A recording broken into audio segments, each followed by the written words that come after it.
Kehilangan pekerjaan bukanlah sebuah hal yang menyenangkan. Begitulah yang aku rasakan ketika istri bosku memecat diriku.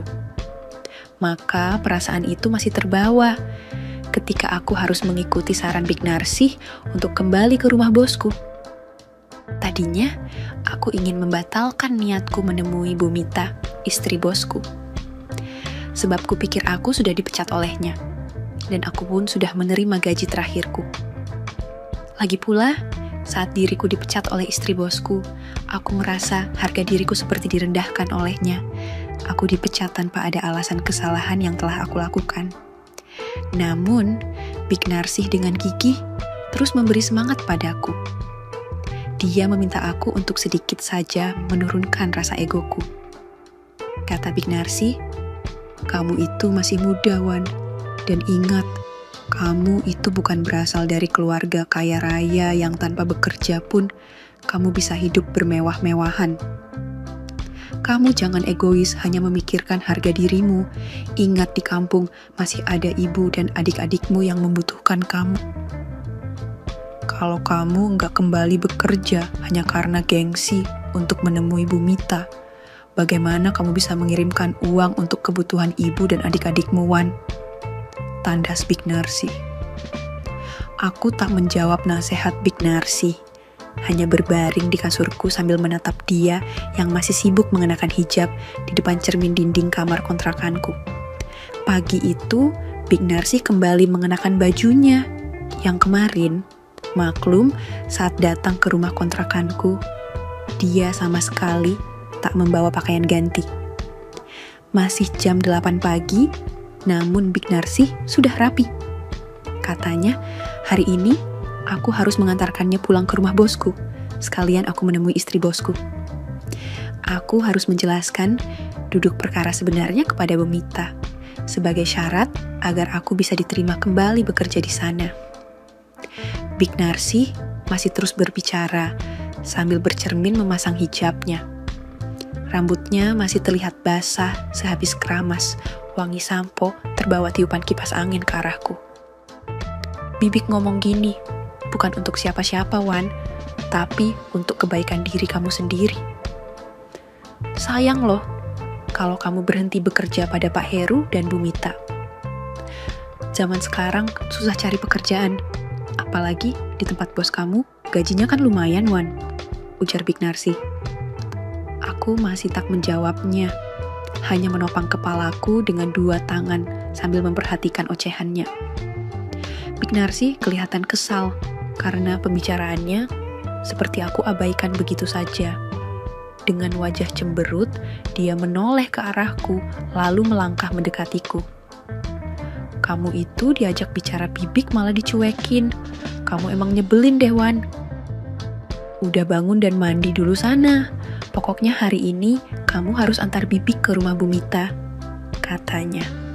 Big Narsih menarik tanganku bermaksud menyuruh aku bangun dan beranjak mandi dan siap-siap mengantarkannya ke rumah bosku. Tapi karena aku sengaja gak mau dan tetap saja rebahan, kami akhirnya jadi saling tarik-menarik. Entah kenapa pagi itu aroma wangi sampo dan parfum yang menyapu hidungku kembali menumbuhkan rasa inginku. Saat itu, bukannya menuruti perintah Big Narsih untuk bangun dan mandi, aku malah mulai merasakan sudah mulai bangun kembali. Kutarik tangan Big Narsih yang mencoba menarik tanganku hingga dia terjerembab dalam dekapanku. Aroma tanah, sisa terguyur hujan semalaman masih terasa menyisakan becek di halaman rumah kontrakanku. Sesekali, suara cipratan air terdengar setiap kali ada mobil atau motor yang melintas, dan tanpa sengaja melindas lubang kubangan becek yang tertutup air keruh. Matahari yang masih malu-malu menampakkan sinarnya karena terhalang mendung, membuat suasana pagi itu sangat sejuk. Aku berharap hujan kembali turun pagi itu. Anganku berhayal untuk bisa kembali melewati kebersamaan semalam bersama Big Narsih. Bukankah wanita memang selalu seperti itu? Selalu meluapkan perasaan dan kekesalannya dengan segudang ocehan yang terkadang membosankan. Namun, di lain sisi, sikap tegas dan galaknya bisa luntur dan berubah manja kanak-kanakan jika batin mereka sudah menemukan rasa nyaman yang diinginkan. Dan pagi itu, sebuah pelajaran yang tak pernah ada dalam pelajaran yang kuterima hingga tamat SMA, akhirnya aku dapatkan dari Big Narsi. Cukup lama suara kendaraan berlalu lalang di depan rumah kontrakan, seperti ingin menutupi suara merdu Big Narsi di kamar kontrakanku. "Wan, kamu bandel lah, Bibik udah keramas loh Wan," kata Big Narsi dengan mata melotot padaku. "Ya maaf Big, habisnya Bibik kalau lagi marah malah semakin kelihatan aura kecantikannya sih. Saya jadi baper Big, hehehehe," balasku. Big Narsi masih memasang wajah cemberutnya, tapi kali ini disertai segurat senyum lega dan bahagia. "Udah Bibik jadi capek kan? Harus keramas lagi Wan, kamu emang bandel Wan," ketusnya sambil mencubitku. Kemudian bangkit dan beranjak ke kamar mandi. Aku cuma tersenyum melihat tingkah Big Narsi. Kususul dari belakang dan berkata, "Biar nggak capek sini, saya bantu keramasnya Big," candaku. Rumah kontrakanku hanya sebuah rumah lama sederhana. Hanya ada sebuah beranda kecil di depan, ruangan kamar tidur, dan sebuah kamar mandi di dalam. Letaknya pun sendirian, di ujung jalan yang berbatasan dengan kebun dan persawahan. Namun, jalan di depan rumah kontrakan cukup ramai, karena merupakan jalan penghubung pemukiman ke pasar tradisional kecamatan. Dulunya, rumah ini adalah gubuk persinggahan yang dimanfaatkan Bu Marni, ibu kosku bersama suaminya ketika hendak melihat hasil panen di ladang mereka. Namun, semenjak suami Bu Marni meninggal 5 tahun yang lalu, rumah ini tak pernah lagi dimanfaatkan. Bu Marni terpaksa menjual sepetak ladang kebunnya untuk membiayai pengobatan sang suami hingga tutup usia. Selain itu, sepeninggal mendiang suaminya, Bu Marni juga membutuhkan modal untuk membuka usaha di komplek perumahan di mana dia tinggal. Aku beruntung bisa menemukan dan mengontrak di rumah ini. Saat itu, aku baru saja merantau ke kota dan masih bekerja di sebuah warung makan di pasar kecamatan. Ketika pertama kali bertemu Bu Marni, dia berkata padaku, "Ya nggak apa-apa, kamu tempati saja rumah ibu ini. Soal biaya nggak usah terlalu kamu pikirkan. Nanti kalau kamu sudah dapat pekerjaan yang lebih menjanjikan, kamu bisa membayar sewanya." Ibu nggak terlalu mempermasalahkan soal bayaran, lagi pula sudah 5 tahunan rumah ini kosong. "Ya hitung-hitung, kamu bisa sambil membantu ibu merawat dan menjaga rumah ini ya Wan," kata Bu Marni saat itu. Selama hampir setahun menempati rumah kontrakan ini, hubunganku dengan Bu Marni, ibu kosku berjalan wajar dan baik-baik saja. Apalagi baru 2 bulan mengontrak rumahnya, aku sudah bisa membayar uang sewanya karena saat itu aku sudah diterima bekerja sebagai sopir di kantor Pak Heru, bosku. Terkadang, aku membayar uang sewanya langsung ke rumah Bu Marni di kompleks perumahan yang letaknya setengah jam perjalanan dari kontrakan. Akan tetapi, sekali waktu, Bu Marni yang datang ke rumah kontrakan jika aku libur atau bertepatan dengan hari Minggu. Jujur saja, semenjak mendapat pengalaman hidup dari Big Narsi, aku jadi berpikir bahwa selama ini aku sudah sangat naif dan mengabaikan Bu Marni. Jika ku ingat kembali, sebenarnya sudah cukup lama Bu Marni menyampaikan pertanda dan sinyal akan maksudnya, yang seharusnya bisa aku pahami dari dulu. Aku mulai menyadarinya dengan membandingkan sikap Big Narsi kepadaku. Kupikir, Bu Marni juga seperti itu. Hanya saja, aku yang masih terlalu lugu tak bisa memahami apa maksud ibu kosku selama ini. Bu Marni berusia sekitar 46 tahun, dan sejak anaknya menikah, Dia tinggal sendirian di komplek perumahan, hanya ditemani seorang pembantu rumah tangga. Suatu ketika, Bu Marni pernah menawari aku untuk menginap di rumahnya. Ketika itu, aku datang ke rumahnya sudah cukup malam untuk membayar uang sewa kontrakan. Aku baru bisa ke rumahnya sekitar jam 10 malam, karena saat itu aku sendiri baru bisa pulang setelah mengantar bosku yang ada rapat akhir tahun di kantornya.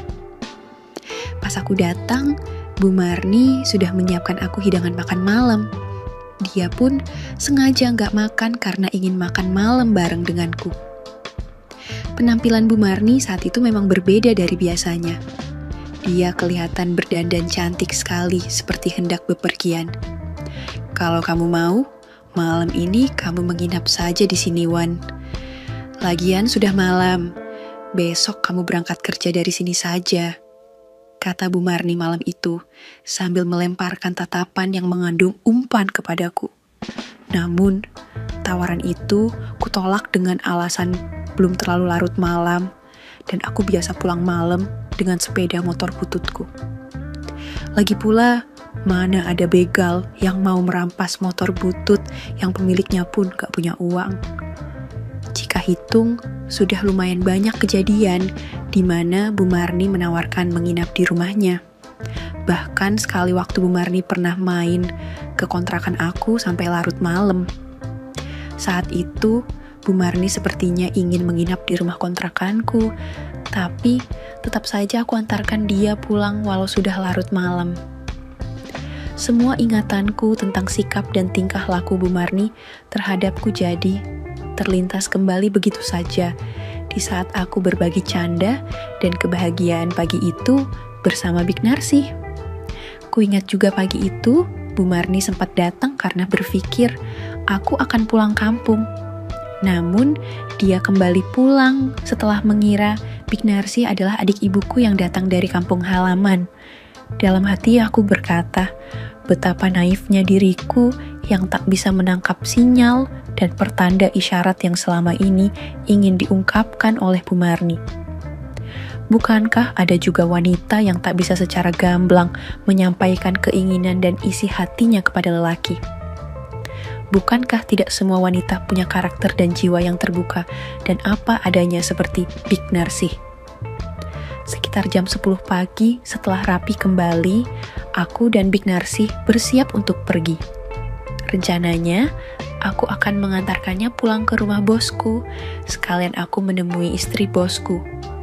Namun, saat hendak menghidupkan sepeda motor, Bu Marni ibu kosku ternyata datang lagi ke rumah kontrakanku. Dia menyapa kami setelah memarkirkan mobilnya di halaman kontrakan. Loh, mau pada kemana tuh? Ini ibu bawakan nasi padang untuk sarapan, katanya sembari membawa bungkusan plastik berisi makanan. Ajak dulu bibimu makan, Wan. Ibu tahu kalau kamu juga pasti belum sempat beli sarapan, makanya ibu belikan. Sekalian, ibu pingin ngobrol sama adiknya ibumu itu, tambahnya. Big Narsih kelihatan salah tingkat karena ibu kosku terlanjur percaya akan kebohongannya yang mengaku sebagai adik dari ibuku di kampung.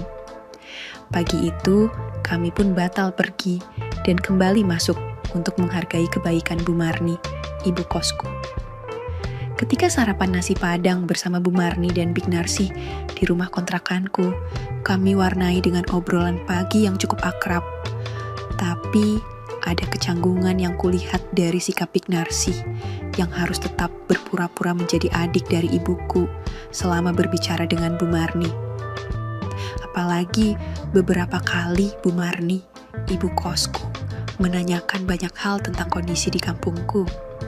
Tentu saja Big Narsih kebingungan menjawabnya, sebab dia memang tidak berasal satu kampung denganku. Bu Marni juga menanyakan tentang masa kecilku di kampung halaman dan seperti apa kondisi keluarga ibuku di sana.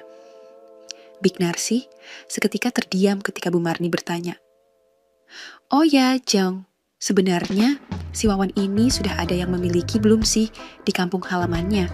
tanya ibu kosku. Iya, Jeng, Wawan belum ada yang memiliki kok. boro-boro mau menikah dan punya istri. Dia kan sangat pemalu sekali dan gak pernah dekat sama wanita, jawab Big Narsi. Ya gak tahu juga sih, kalau selama setahun di kota ini, Wawan sudah berubah dan sedikit lebih berani mendekati wanita, tambahnya seraya melirik ke arahku. Big Narsi kemudian bertanya balik kepada ibu kosku. Ngomong-ngomong, kenapa Jeng Marni menanyakan hal itu? Apakah ada putrinya Jeng yang mau dijodohkan sama keponakan saya ini? Tanya Big Narsi. Saat itu, giliran Bu Marni yang terlihat agak canggung dan sempat terdiam mendengar pertanyaan Big Narsi. Lalu katanya, "Oh enggak kok Jeng, anak saya cuma satu, itu pun laki-laki dan sudah 3 tahun ini menikah." Saya cuma iseng bertanya, siapa tahu si Wawan berbohong kalau dia masih jomblo dan bujangan. Soalnya banyak loh kejadian di kota Jeng, pemuda ganteng kayak Wawan ngaku bujangan, padahal sudah punya anak istri di kampung halaman, balas Bu Marni. Aku cuma senyum sendiri mendengar obrolan mereka. Lalu ketika sedang seru ngobrol, HP Big Narsi berdering. Big Narsi menunjukkan HP-nya padaku.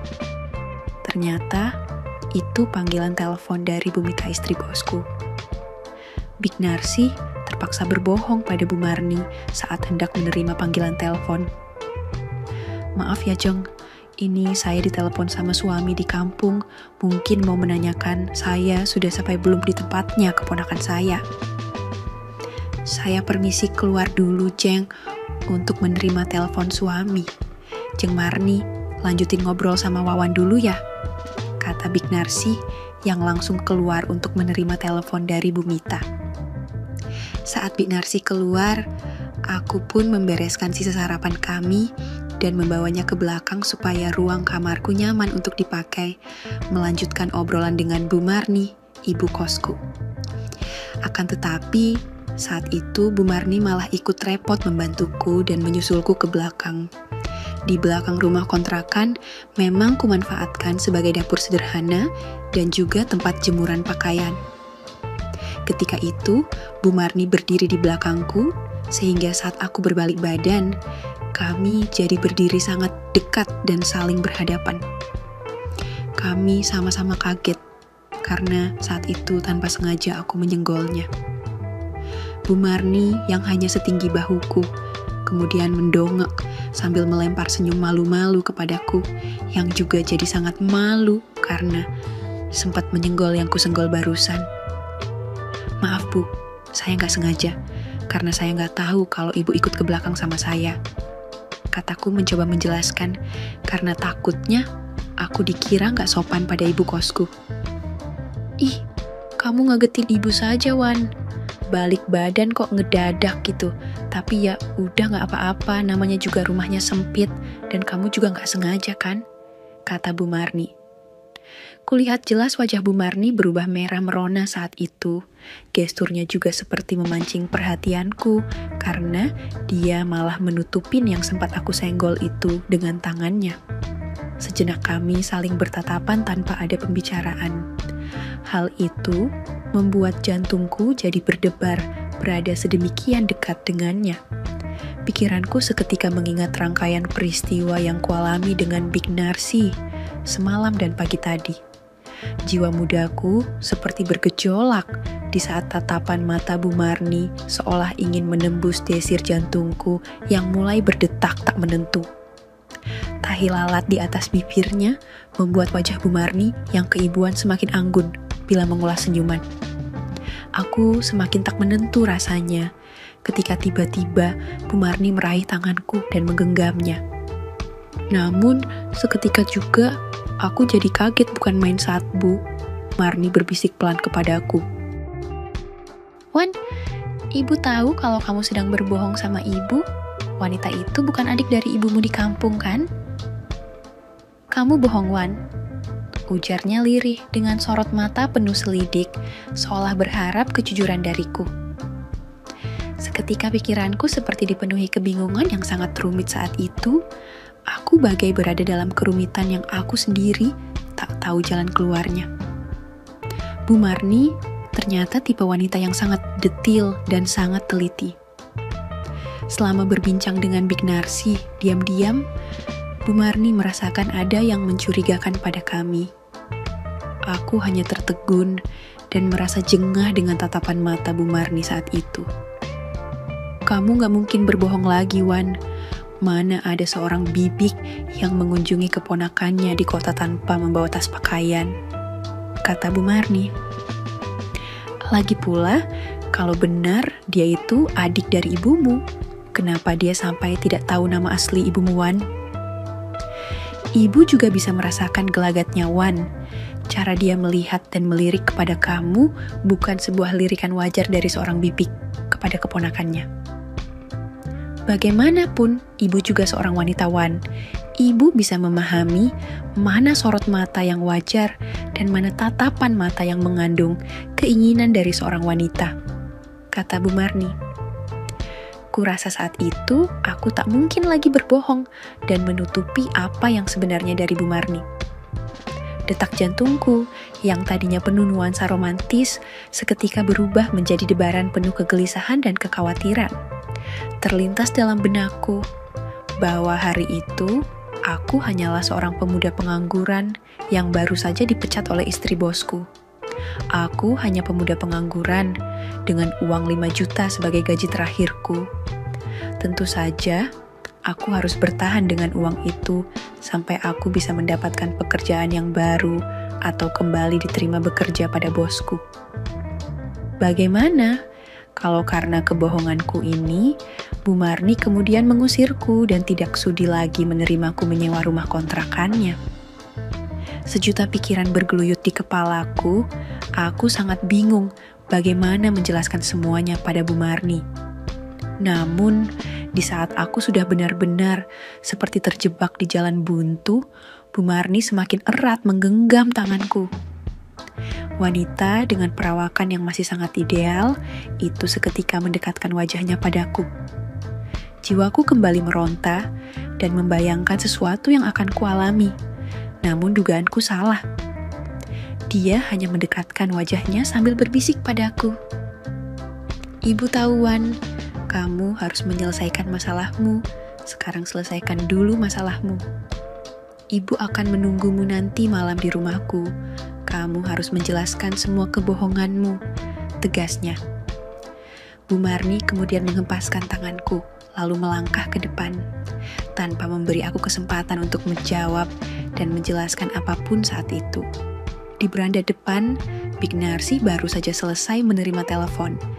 Dia nampak terkejut juga melihat Bu Marni, ibu kosku, yang keluar dengan wajah terlihat kesal, dan langsung saja naik ke mobilnya, lalu pergi tanpa mengucapkan salam kepada kami. Aku dan Big Narsi hanya berdiri terpaku di halaman hingga mobil Bu Marni perlahan menghilang di pengkolan depan. Ada apa, Towan?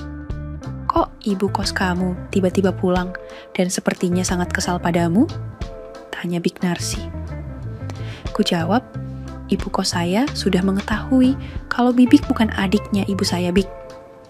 Sekarang sebaiknya Bibik pulang saja ke rumah Bumi Tabik, kataku. Waduh, kok bisa ketahuan, Wan? Bibik jadi merasa bersalah sama kamu, Wan, balas Big Narsi sambil kami melangkah masuk kembali ke rumah kontrakanku. Di situ, Big Narsi mengatakan, sebenarnya dia juga akan pulang karena tadi Bu Mita meneleponnya. Big Narsi tidak mau aku antarkan ke rumah Bu Mita karena dia terlanjur bilang ke istri bosku kalau dia belum berhasil menemukan alamat rumah kontrakanku. Bibik, pulang pakai Grab saja nanti, Wan. Kamu gak perlu mengantarkan Bibik karena nanti Bu Mita malah curiga sama Bibik, katanya. Big Narsi kemudian pulang ke rumah majikannya menggunakan mobil Grab yang dipesan. Saat itu sudah jam 4 sore dan sejak jam 12 siang, Big Narsi masih sempat meminta sekali lagi bersamaku. Ya udah, Wan, Bibik pamit dulu ya. Kalau kelamaan di rumahmu, Bibik jadi capek harus keramas terus, Wan. Hehehehehe, ujar Big Narsi yang kemudian menghilang bersama mobil Grab yang ditumpanginya. Sore itu, aku jadi bingung mau ngapain di rumah kontrakanku. Ya seperti biasa, jika nggak ada kerjaan, akhirnya aku manfaatkan waktu untuk membersihkan halaman dan pekarangan belakang. Dalam hatiku pikir, mungkin ini hari terakhir aku bisa bersih-bersih di rumah kontrakanku. Sebab pasti malam nanti, Bu Marni akan mengusirku dan memintaku untuk angkat kaki dari rumah kontrakan ini.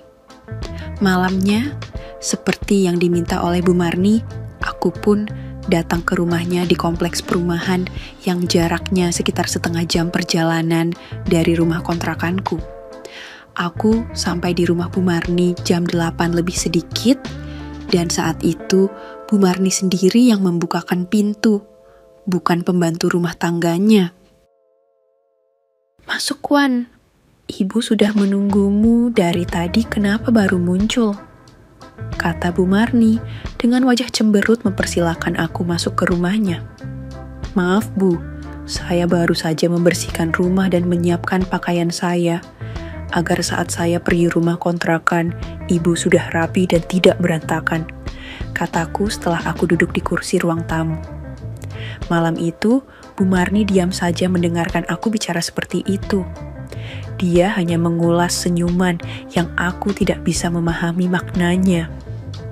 Bu Marni, ibu kosku, terlihat berbeda penampilannya malam itu, mengenakan gaun panjang tanpa memakai hijab. "Kenapa kamu mau pergi? Ibu kan gak akan menyuruhmu keluar dari rumah kontrakan Wan," tanyanya setelah sekian lama tersenyum padaku. "Iya Bu, Ibu memang tidak menyuruh. Akan tetapi saya sadar diri Bu, saya sudah berbohong dan berbuat kesalahan di rumah kontrakan Ibu," jawabku.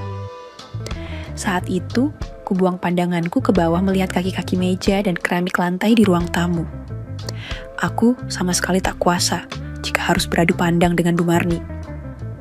"Nah, benar kan apa yang Ibu pikirkan tentang wanita itu? Dan ternyata benar juga kamu mengakui kalau kamu bohong pada Ibu Wan. Tapi Ibu maklum akan keadaanmu, Wan. Ibu tidak akan sampai hati mengusir kamu dari rumah kontrakan. Namun malam ini kamu harus menceritakan semuanya kepada Ibu Wan, apa masalah yang sedang kamu hadapi dan siapa wanita itu. Kenapa juga dia harus menginap di rumah kontrakanmu?" kata Bu Marni dengan nada yang cukup tegas padaku. Seperti yang kuduga, Bu Marni memang tipe wanita yang sangat detail dan teliti. Dia memintaku menceritakan semuanya malam itu. Aku awalnya ragu, kalau hanya soal masalahku sampai dipecat sama istri bosku, mungkin aku bisa menceritakannya. Akan tetapi, tentang Big Narsi dan apa alasan dia menginap di rumahku, juga tentang apa saja yang sudah aku lakukan bersamanya. Tentu saja, aku tidak mungkin menceritakan dengan detail kepada Bu Marni. Sehingga, setelah menceritakan tentang Bu Mila istri, bosku yang telah memecat aku tanpa alasan, aku pun terdiam dan tidak melanjutkan ceritaku kepada Bu Marni. "Maaf Bu, apa saya juga harus menceritakan tentang Big Narsi? Saya benar-benar merasa bersalah Bu, sebab saya sudah sampai seperti itu dengan seorang wanita yang masih memiliki anak dan suami," kataku. Entah apa yang ada di pikiran Bu Marni malam itu, setelah aku hanya bisa terdiam, dia malah melangkah dan berpindah duduk di sofa di sampingku. Bu Marni meletakkan satu tangan di atas kakiku, lalu dia berkata padaku dengan suara pelan dan lembut sekali, "Ayo Wan, ceritakan saja semuanya. Kamu gak perlu malu kalau memang kamu merasa bersalah. Ibu janji gak akan memarahi kamu, apalagi sampai mengusir kamu dari rumah kontrakan Wan. Tapi Ibu mohon kamu mau jujur dan terbuka pada Ibu malam ini Wan," pinta Bu Marni. Darah di dalam tubuhku seperti mengalir lebih cepat, karena saat mengatakan hal itu, Bu Marni meraih tanganku dan menggenggamnya di atas lututku. Saat itu, secercah keberanian seakan muncul dalam diriku. Aku membalas tatapan mata Bu Marni yang duduk di sebelahku. "Tapi Bu, apakah tidak akan menjadi masalah jika saya menceritakan semuanya?" Apa nanti tidak didengar oleh pembantu rumah tangga ibu? Tanyaku. Bu Marni malah tersenyum dan tertawarnya sekali. Katanya, "Ih kamu Wan, ibu itu menyuruh kamu ke sini justru karena Mbok Darmi pembantu ibu baru saja izin pulang kampung. Sebenarnya, ibu nyuruh kamu ke sini supaya kamu bisa jujur pada ibu. Sekalian ibu mau meminta kamu menemani ibu dan tinggal di rumah ini sampai Mbok Darmi kembali dari kampungnya Wan," ujar Bu Marni. Mendengar ucapan Bu Marni, hatiku jadi sedikit lega, sebab ternyata hanya ada kami berdua di rumahnya, sedangkan pembantunya sudah pulang kampung. "Ya sudah, nanti saja kami lanjutkan ceritanya Wan. Sekarang ibu mau ajak kamu makan malam. Kamu pasti lapar dan belum makan kan? Kita ke dapur yuk.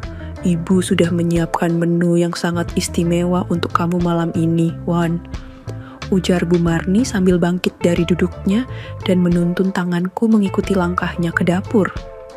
Kulihat di meja makan sudah tersedia menu yang sangat lengkap untukku, termasuk ikan bawal tebal dan kerang basah kesukaanku.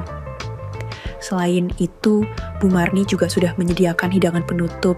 Kulihat buah melon dan pepayanya lumayan besar dan sangat menggugah seleraku. Selama Pak Heru bosku berada di Jakarta, aku di kota ini seperti sedang liburan panjang gak ada kerjaan. Di satu sisi, aku masih bekerja sebagai sopir bosku. Namun, di sisi lain, aku juga sudah dipecat oleh istrinya bosku. Dan selama bosku ada di Jakarta, aku jadi mendapatkan banyak informasi dan pengalaman dalam hidupku. Bukan hanya dibikin pusing dengan masalah rumah tangga Pak Heru dan Bu Mita. Aku juga pusing memikirkan hubungan rahasia antara bosku dengan Mbak Sari, istri dari Bang Rudi, petugas security di kantor bosku. Dan aku semakin dibuat pusing dengan hadirnya Big Narsi serta Bu Marni dalam lembaran kehidupanku. Makan malam yang disajikan Bu Marni dan pembantunya yang ternyata disuruh mudik, serta permintaan ibu kosku supaya aku menemaninya menginap di rumahnya. Tentu bukan sebuah hal yang kebetulan. Ketika mulai bersantap malam bersama, Bu Marni pun mulai memancingku dengan pertanyaan ringan yang menggiring aku untuk selanjutnya menceritakan secara jujur dan terbuka padanya. Hingga pada suatu ketika, Bu Marni pun bertanya padaku, "Kamu kok bisa sih Wan dengan Big Narsi itu? Ibu gak menyangka ternyata kamu bisa seperti itu dengan wanita yang jauh lebih berusia dari kamu, Wan," katanya. "Iya Bu, nanti akan saya ceritakan alasannya. Tapi sekarang saya makan dulu Bu, sebab kata orang tua gak baik loh Bu, kalau makan sambil berbicara." "Apalagi membicarakan sesuatu yang seperti itu Bu," jawabku. "Ih kamu ini ternyata memang nyebelin ya Wan. Ibu kan penasaran sama kamu, tapi ya udah deh kamu habiskan dulu makannya. Tapi janji ya Wan, malam ini kamu akan menceritakan semuanya kepada ibu. Soalnya ibu penasaran sekali sama kamu, kok bisa-bisanya kamu seperti itu sama pembantu bos kamu." "Iya Bu, nanti saya janji akan menceritakan semuanya kepada ibu. Bila perlu, saya akan melakukan reka ulang kembali Bu, supaya ibu nggak penasaran lagi sama saya. Hehehehe," candaku pada Bu Marni. Meski usianya sudah 46 tahun, namun pesona kecantikan Bu Marni kupikir masih mampu membuat kaum Adam yang melihatnya akan berdecak kagum. Wajahnya keibuan dengan sepasang mata bening dan lentik. Sebuah tahi lalat di bibirnya menambah rasa manis pada wanita berkulit putih bersih itu. Apalagi malam itu Bu Marni mengenakan gaun panjang, namun dengan kerah yang rendah sebatas bahu. Pemandangan gunung salju seperti menggoda mata untuk memandang dan dimanjakan oleh panorama keindahannya. Kulihat saat dia berjalan, ada belahan yang sengaja didesain untuk memudahkannya melangkah dengan gaun panjang berwarna biru muda itu. Yang kubayangkan, seandainya saja rambut panjangnya yang hitam tidak diurai lepas, tentu aku bisa melihat kulit halus di belakang punggungnya. Semua lamunanku mendadak buyar ketika Bu Marni menepuk pipiku. "Kamu kenapa, Wan? Kok malah bengong gitu sih? Awas nanti kesambet loh," katanya. "Oh, Ibu tahu. Jangan-jangan kamu masih memikirkan Big Narsi itu ya? Makanya sampai melamun sendirian kayak gitu." Ku jawab, "Maaf Bu, saya emang biasa seperti ini. Setiap kali abis makan enak, pasti bawaannya ngantuk dan ngelamun." "Saya tidak memikirkan siapa-siapa kok Bu, apalagi mikirin Big Narsi." "Kalaupun harus memikirkan seseorang, tentu yang ada dalam benak saya adalah Bu Marni, ibu kos saya yang cantik dan baik hati," kataku. "Idih, mulai deh, kamu udah mulai berani ngegombal sama Ibu Wan. Ya udah, piringnya biar besok pagi saja Ibu cuci dan bersihkan. Sekarang kita lanjutin obrolan kita ya, Wan." "Iya Bu, saya nurut saja terserah Ibu. Lagian saya juga kan saat ini sedang menganggur Bu, nggak punya pekerjaan." "Ah, kamu masih muda kok, sudah gampang menyerah gitu. Kalaupun nanti kamu nggak dapat kerjaan, kamu boleh kok kerja sama Ibu, jadi sopir pribadi Ibu Wan." Bu Marni terus saja bicara, sambil menggandeng tanganku melangkah meniti anak tangga ke lantai 2 rumahnya.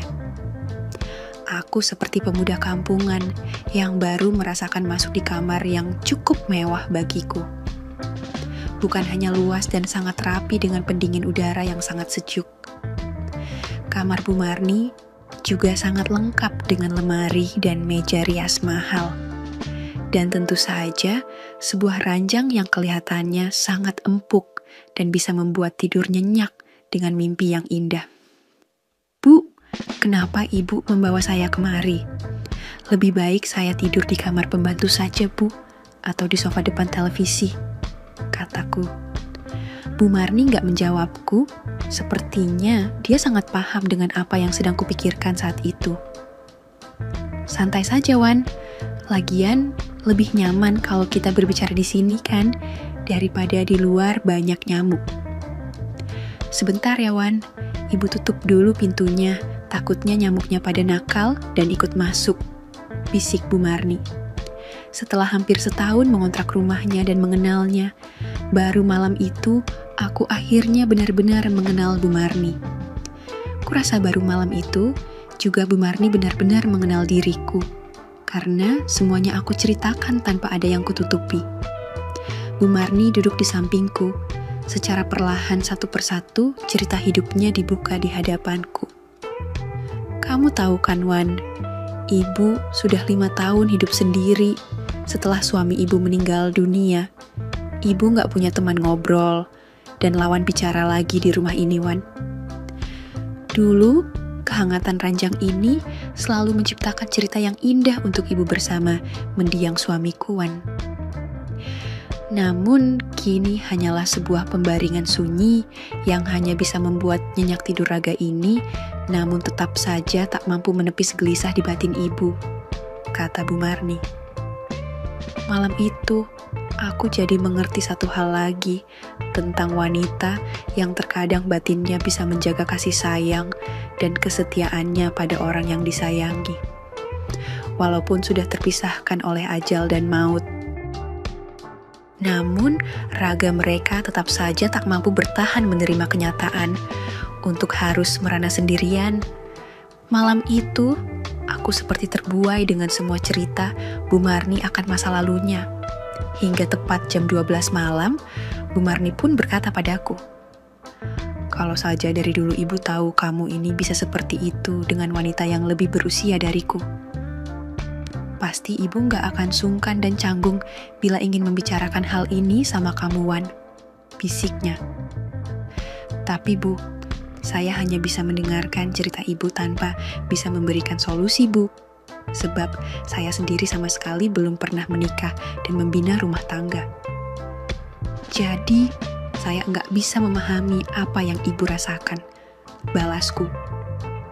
"Kamu cukup diam saja, Wan. Ibu sudah sangat bahagia. Kok kamu mau mendengar semua cerita Ibu, walaupun ibu yang aktif bicara dan kamu cukup diam saja, Wan. Sekarang kamu matikan lampunya ya, Wan. Setelah itu kita lanjutkan pembicaraan kita, pinta Bu Marni. Dan terdengar suara kletek-kletek, menandakan lampunya padam, suasana menjadi gelap, dan kami pun melanjutkan semua cerita yang semestinya dibicarakan sampai selesai.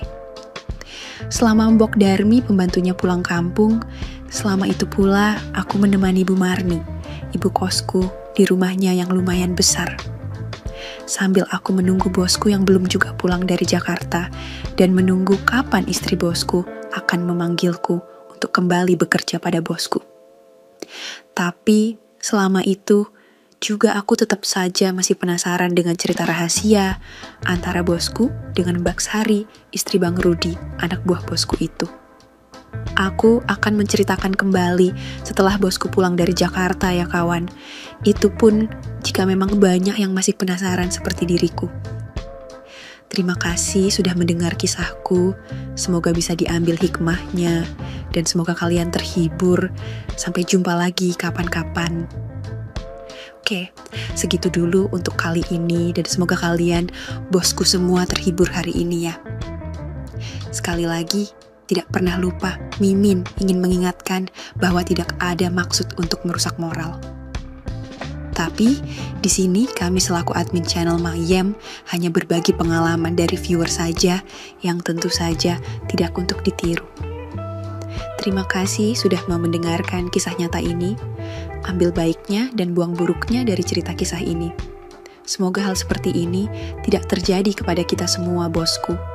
Dan semoga kita semua dilindungi dari mara bahaya. Amin ya Rabbal Alamin. Terima kasih dan sampai jumpa di cerita selanjutnya.